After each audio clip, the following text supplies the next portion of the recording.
Hello everyone. Today I wanted to discuss or talk about stress and the four coping mechanisms that we did learn in chapter 10 of the textbook. I wanted to discuss why it was important, the definition, and just talking about, stress and the different coping mechanisms that I had the pleasure to learn. I'm also going to be discussing some articles that I read and how it contributes to the research that was found. So, before I begin, I do want to discuss why this topic is important to me and why I decided to choose it for this project. I decided to go ahead with this topic and dive into it further because I felt as though it resonated with me.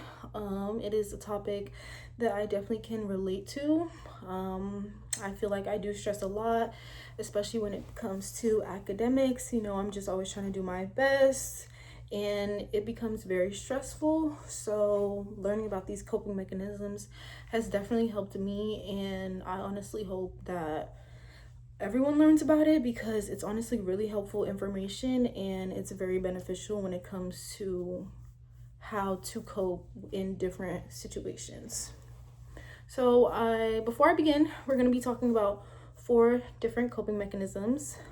They came about in around 1980s from Lazarus and Folkman. Those are two of the researchers that, did research on these categories. And the first one is problem focus, emotion focus, social support coping, and defense coping. So those are the big four that I had the pleasure to learn about, and that's what we're going to be discussing today. Before we get on those, I'm just going to be talking about what stress is. In my opinion, stress is the physical and psychological response that we have to things that may be challenging or things that may be overwhelming us, anything that we feel like we cannot control, and anything that just overwhelms our emotions. That's what stress is.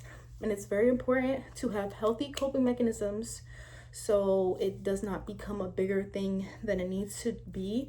Stress can cause multiple things, whether that's anxiety, depression. It also can cause, lack of sleep. Another thing that I know it can cause is high blood pressure. That's a big one, and that's like a long-term effect of stress. Obviously, too much of anything is not good, but too much of stress is really not good, especially for the body. High blood pressure is a serious issue, especially with older individuals. And I know when I was younger, my mom always told me, stop rising my blood pressure, stop rising my blood pressure. So I've been knew that one, but I didn't know about the other effects that stress can have on people. So it's really important to recognize those as well. To get started with the four coping mechanisms, the first one we're going to be talking about is problem focused. So problem focused coping is when an individual has a problem and they simply are solving the problem to reduce stress. So it's really important in situations that you can control to try to solve those little problems, whatever you can do to eventually avoid being so stressed out about an issue. For example, I would say taking a test, for example, you have a final or a test coming up, it's low-key, stressing you out, it's something that you care about, so you're going to study, you're going to get a tutor, you're going to ask the teacher for additional help, you're going to do whatever you can to lessen the stress of the test or lessen the stress of the class as a whole. And that's someone who is doing problem-focused coping. I do want to mention before I continue with the other coping mechanisms that all stress is not bad. It's just too much stress is where it becomes an issue. But regular positive stress, is definitely a good thing. It means you care about something. It means you have something to lose, and that could be good and bad. So that's, the problem focused part of things. I actually looked into a study. It was about caregivers, whether caregivers and how dealing with patients with Alzheimer's was stressful. and how they were able to cope with that stress. That's one of the research studies that I was able to research about, and it really was important to me to research about one that had to do with healthcare, because that is the profession or the role that I plan to be. I eventually am going to be a caregiver, so I thought it was very important. And what I learned from that study is that those caregivers that were dealing with Alzheimer patients, they specifically or majority use the problem focused coping mechanism, and they also use social support coping, as we're going to discuss later on. So I just thought it was interesting that they use problem focused coping, because it makes the most sense in my opinion. Like, they're stressing about something, maybe it may be the overload, the work overload, and you're doing things to lessen the stress of the job, and I just feel like that's really important. So I really enjoyed learning about that or researching about that specific study, because one day that is going to be me, and it was just good to see how that specific coping mechanism was able to help them lessen the stress and allow them to do what they needed to do when it came to dealing with patients, as well as the social support aspect, but we'll get into that later. So for the second coping mechanism, we have emotion coping. Emotion coping is usually when it's something that you cannot control, and instead of trying to control the situation, you go ahead and try to control your emotions or how you feel about said situation.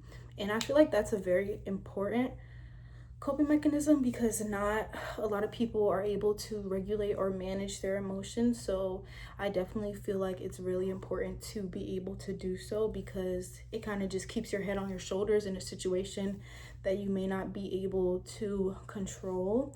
A good example of that is the study that I researched about college students during COVID-19 and how they were able to cope with the stressors of being in school online and not being able to walk the stage, and college athletes not being able to play. And it's a lot of stress during that time, especially over something that you cannot control. So it really was interesting to see how they use the emotion focused coping mechanism, and they just essentially try to focus on controlling their emotions, how they feel about the situation, instead of trying to, be in denial, defense coping, and stuff like that. So that's why I feel like that was a great example of emotion focused coping, because it was a situation where, they simply could not control. So that's what they had to focus on.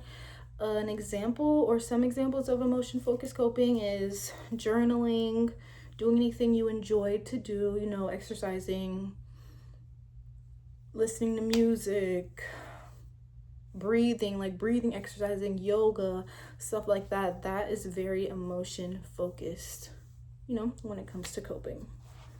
So the third coping mechanism that I want to discuss is social support coping.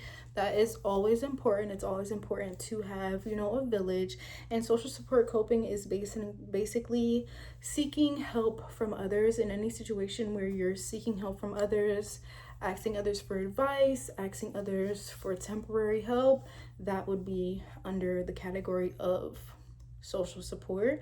I do feel like this is very important, especially when it came to the study that I researched about the caregivers dealing with someone with Alzheimer's. I find it very important because you can't do things alone, and in a case where you need help, it's good to be able to reach out to that help, whether that's professional help, counseling, or it's just asking for help from a family or a friend. And I feel like that study did a great job of exemplifying that. In a case where, there's different cases where you can use social support coping.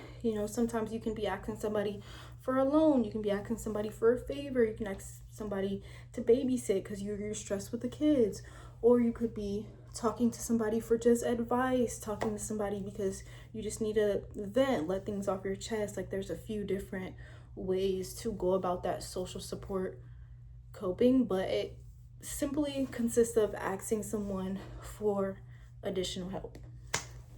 Now, lastly, I am going to discuss defense coping. That is the coping mechanism that isn't so good. It's not recommended. It's basically denial. You're in denial of what you may be stressing about. You're like out of sight, out of mind. It doesn't matter, whatever the case may be. And that's never good. And it's good to know and be aware of when you may be experiencing or doing defense coping, because it doesn't help anything, unfortunately. And a lot of people don't really see themselves or see the awareness aspect of it. So it definitely is good to learn about stuff like this, so you can be aware, like, hey, I might be defense coping, let me switch my coping mechanism, because it's not going to help the problem go away. And if it's a problem that you can't fix, then you can help your emotions with the problem, or you can ask for help. You can use the problem focus, the emotion focus, and the social support, rather than using defense coping mechanism, because at the end of the day, it's not helpful in really any situations. And I feel like it really just exemplifies or illustrates why it's important to know about all of these coping mechanisms, because if you don't and you may resort to that, it won't help the situation that you may be in. So those are the 4, coping mechanisms that we learned in chapter 10. And those are also the research articles that I was able to research. I really enjoyed diving into that research and seeing studies where it's exemplified why those coping mechanisms are the healthiest. And that's exactly what the study with the COVID-19 college students did, as well as the study with the caregivers dealing with patients with Alzheimer's. Now, why this all matters to me, or just why it matters in general, it matters because stress is universal. It's going to happen. You're going to get stressed about something, and being aware of these is extremely important, because it'll show you and tell you the healthiest ways you can deal with whatever it is that you may be going through. And it's especially important to me because, like I said, I'm a big stressor, and learning about this information has literally allowed me to cope in different ways, especially when it comes academically, because I do have some sort of test anxiety. I do get very overwhelmed even if I know the information. So just being able to look at these, see which ones I can use, it has been very beneficial to me, and I know will be beneficial to my future, because when I am working in healthcare, I'll be able to deal with my own stress while dealing with the stress of others, maybe family members, patients, whatever the case may be. Because I am working with people, I'm going to have to be able to recognize what their coping mechanism is that they're using, and also if I'm stressed myself, what I am using and what I need to be using. And I also can relay this information to other patients, other people, other family members, to help them with their stressors as well. So that's why I feel like it's just an important topic, because stress is normal. Obviously, too much of it is never good, but everyone is going to stress. So just having this information in the back of your mind, it'll prevent you from being too stressed out, becoming this, big stress ball. So that's why I feel it's important. And thank you for listening.